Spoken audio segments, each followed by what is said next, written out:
Donc, l'album est toujours pas arrivé alors je l'ai précommandé en décembre, je suis malade depuis une semaine et donc je suis en retard sur mon planning de vidéos. Bon bah parfait, on va pouvoir commencer.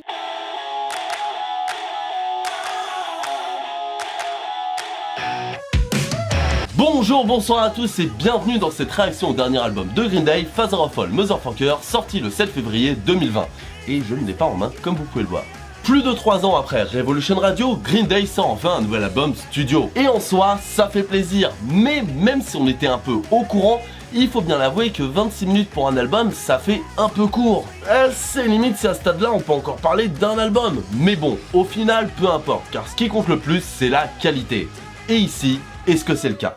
Alors oui, mais non. L'album est loin d'être mauvais, mais il n'est pas transcendant non plus. C'est sympathique, avec même quelques fulgurances, mais il n'y a rien d'incroyable. En tout cas, rien qu'il est au niveau de certaines des claques que le groupe nous avait offert par le passé. Dans l'ensemble, le tout est assez dynamique, et vous ne retrouverez ici aucune balade. Donc les personnes qui voulaient un 21 Guns 2, eh bien ce n'est pas encore pour maintenant. Les chansons sont assez linéaires, et vous ne trouverez pas ici des musiques à différentes phases. Enfin en tout cas, aucun changement notoire d'une ambiance à une autre dans une seule et même musique. Et ce n'est pas un reproche en soi. Après tout, c'est un peu comme ça qu'ont été construits les premiers albums de Green Day, et c'est comme ça qu'ils se sont fait connaître. Mais le problème que j'ai ici, c'est que comparé à Dookie, Insomniac ou Consort, ça manque de peps. Pas tous, évidemment, mais dans la globalité, j'ai vraiment eu l'impression que les sons étaient le cul entre deux chaises. Pas assez dynamique pour le terrain sur lequel ils semblent vouloir aller, mais pas non plus assez doux pour que ce soit appréciable et pas frustrant comme ça. Et dans les défauts, je pense que quelque chose qui a fait du mal à l'album, c'est sa durée. Parce que même si je peux facilement apprécier des musiques assez courtes, et d'ailleurs ça me gonfle quand les groupes ils allongent artificiellement leur musique,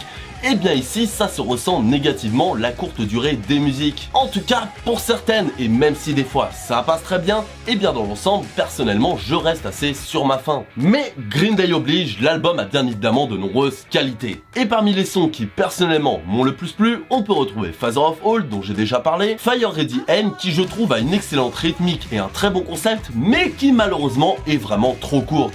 Et ça fait partie des sons que je trouve assez frustrants. C'est dommage, j'aurais vraiment voulu en avoir plus, mais pour ce qu'elle fait, c'est vraiment très cool. Meet Me on the Roof, dont le clip est sorti le jour de la sortie de l'album, donc on va en parler vite fait. Eh bien j'ai envie de dire, d'un côté c'est assez classique, le côté, oui, le marginal qui se fait aider par un membre du groupe, tout ça, et il y a un côté quand même très rock des années 2000 dans le clip, et d'un autre côté, je m'en bats les couilles de Stranger Things, je n'ai pas regardé un seul épisode.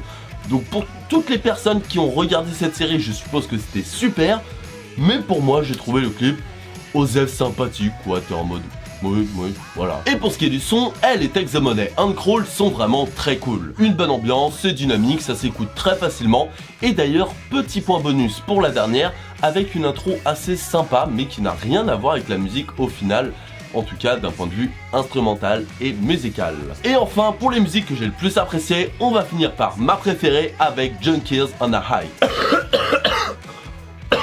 Putain, déjà que mon accent anglais est pourri, alors avec la maladie, c'est la merde. Et c'est peut-être la seule que je peux considérer comme plus que bonne, et voire même presque excellente. L'atmosphère est non seulement très bonne et travaillée, et en ce qui concerne l'ambiance et l'instrumental, pour du Green Day, je trouve ça assez frais, et s'ils avaient poussé le délire plus loin, j'aurais juste adoré la musique. Et sinon, pour ma part, je trouve le reste des musiques assez sympathiques, mais sans être incroyable non plus. Comme par exemple Graffitia, ou alors, putain, tiens, ça me dit quand même vachement quelque chose, alors c'est un plagiat ou un hommage? Je dirais quand même un hommage, parce que c'est quand même vachement connu comme musique, avec bien sûr Stab You in the Heart.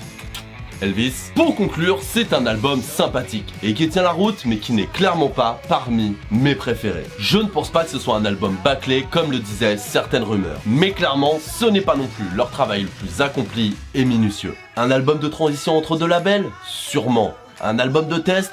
Possible. Mais mauvais? Non. Je suis d'ailleurs sûr qu'il aura son public. Mais étant plus sensible à des sonorités comme Misery, Little Girl, Broken Dreams, oui mon accent pourri je t'emmerde, Minority, etc. Eh bien je ne peux pas le considérer comme un excellent album pour moi. Il est sympathique, il a ses qualités, mais il ne m'a pas touché autant que les précédents projets. Oui, comme le dernier de Sum 41, je sais, pouce rouge, nanana. Et voilà, cette vidéo est terminée, j'espère qu'elle vous aura plu. Je suis désolé si c'était un peu confus, court, etc. Mais je sors de maladie et c'est un peu le bordel dans ma petite tête. Déjà que c'est le bordel de base, mais alors là, je vous dis même pas. Du coup, s'il y a des points que vous voulez aborder avec moi ou si vous voulez tout simplement me donner vos avis, n'hésitez pas à les laisser dans les commentaires. Et sinon, je vous conseille toujours d'aller sur Green Day Paradise si jamais vous ne parlez pas anglais et que vous voulez avoir des infos sur le groupe. Bien évidemment, si ça vous a plu, n'hésitez pas à liker, vous abonner, partager la vidéo. Ça ferait plaisir, le référencement, mon travail qui est apprécié, etc. etc. Je vais mourir, je n'ai plus de souffle. Bon, faut que je vous laisse, j'ai ma prochaine vidéo à continuer de monter et je vais prier le dieu chèvre pour qu'elle arrive à sortir ce week-end. En attendant, je vous dis passez une excellente journée, /soirée, /1 sur votre espace-temps. Mais quel est le meilleur album de Green Day du coup? C'est évidemment...